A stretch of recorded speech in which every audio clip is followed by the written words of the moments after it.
I'd like to introduce Benjamin Studebaker.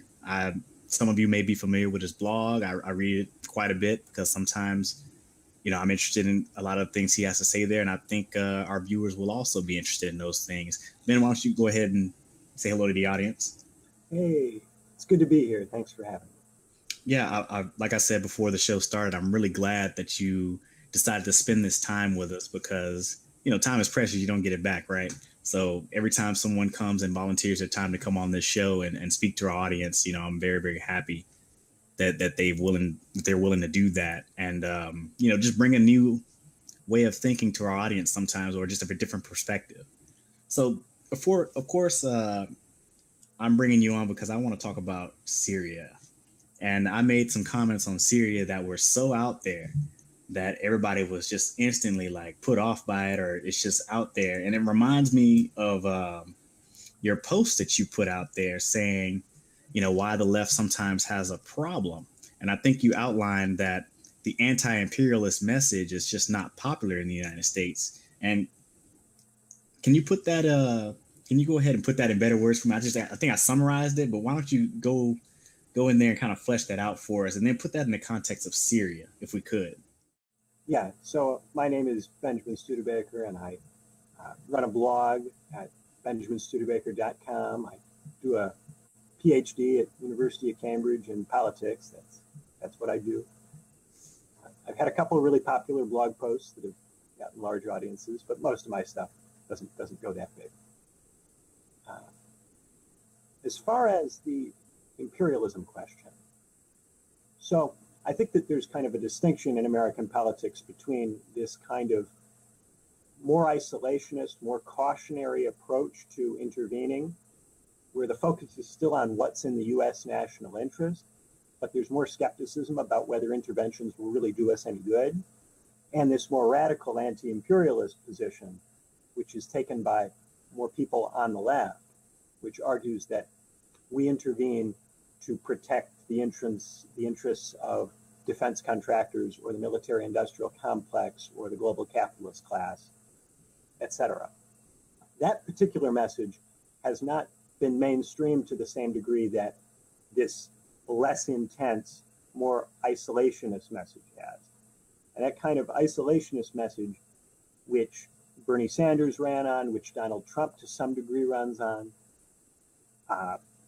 became more popular after the Iraq War, and when we started to have this view that the Iraq War really wasn't good for most Americans, that most Americans didn't get anything out of it, and that from a national security standpoint, we didn't end up any safer or better off from it.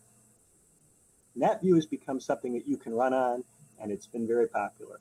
But the more anti-imperialist position which Stein has taken, where you want to make very big cuts to the defense budget, has not yet become something that many people are attracted to. And it's kind of the thing where, like, as you said, when you give voice to an anti-imperialist position in American political discourse, people go, what is he on? There isn't a very receptive audience for it yet. I remember I had Max Haven on, and he was speaking about the radical imagination. And this kind of brings that to light there, because that message is not heard very often. When someone's out there expressing that message, it's viewed as something that's not real, or something that can't exist, or it's an idealistic position, or even a naive position in terms of how foreign policy is supposed to be interpreted. And you'll find that, just like economics, just like economics, social sciences are oftentimes corrupted by an ideological bound. And I think that foreign policy is no exception. You'll see scholars speaking about America somehow inherited influence over these people, or America is a reluctant leader in the world, somebody who didn't actually, get its dominance by brute force with a secure plan to attain that dominance, but somebody who just kind of fell into the leadership position or ascended to that position by right or something of that nature. And you'll find that, undertone, you'll find those undertones across, multiple discourses on foreign policy.